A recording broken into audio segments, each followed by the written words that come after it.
One day, Edward was in the shed where he lived with the other engines. They were all bigger than Edward and boasted about it. "The driver won't choose you again," said Gordon. "He wants strong engines like us."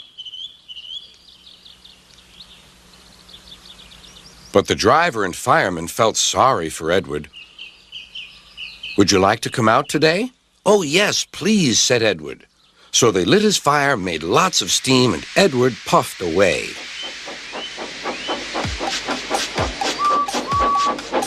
The other engines were very cross at being left behind.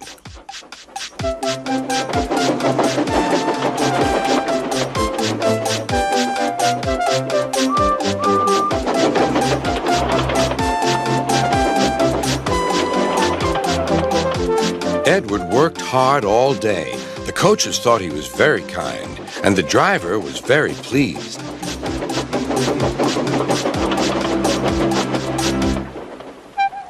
"I'm going out again tomorrow," Edward told the other engines that night. "What do you think of that?" But he didn't hear what they thought, for he was so tired and happy that he fell asleep at once.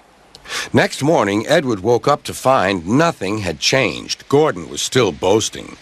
"You watch me, little Edward, as I rush through with the express. That will be a splendid sight for you." "Goodbye, little Edward. Look out for me this afternoon."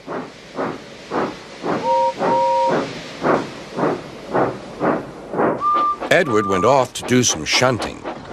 He liked shunting. It was fun playing with freight cars. He would come up quietly and give them a push. Then he would stop, and the silly freight cars would go bump into each other. "Oh!" they cried. "Whatever is happening?"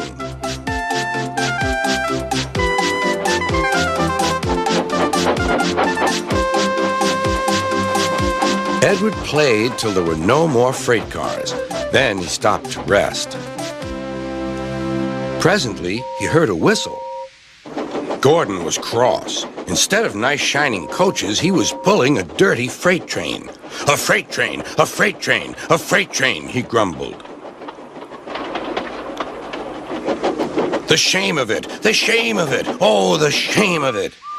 Edward laughed and went to find some more freight cars. Then there was trouble. "Gordon can't get up the hill," the porter called to Edward's driver. "Will you take Edward and push him, please?" They found Gordon halfway up and very cross. His driver and fireman were talking to him severely. "You're not trying." "I can't do it," said Gordon. "The noisy freight cars hold an engine back so." Edward's driver came up. "We've come to push." "No use at all," said Gordon. "You wait and see," replied Edward's driver. They brought the train back to the bottom of the hill.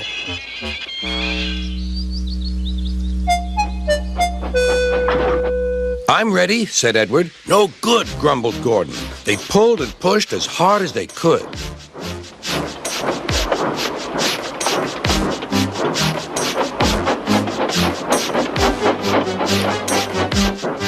"I can't do it! I can't do it! I can't do it!" puffed Gordon. "I will do it! I will do it! I will do it!" puffed Edward. Edward pushed and puffed and puffed and pushed as hard as ever he could. And almost before he realized it, Gordon found himself at the top of the hill. "I've done it! I've done it! I've done it!" he said proudly. He forgot all about kind Edward and didn't say thank you. Edward was left out of breath and far behind, but he was happy because he had been so helpful. At the next station, he found that the driver and fireman were very pleased with him.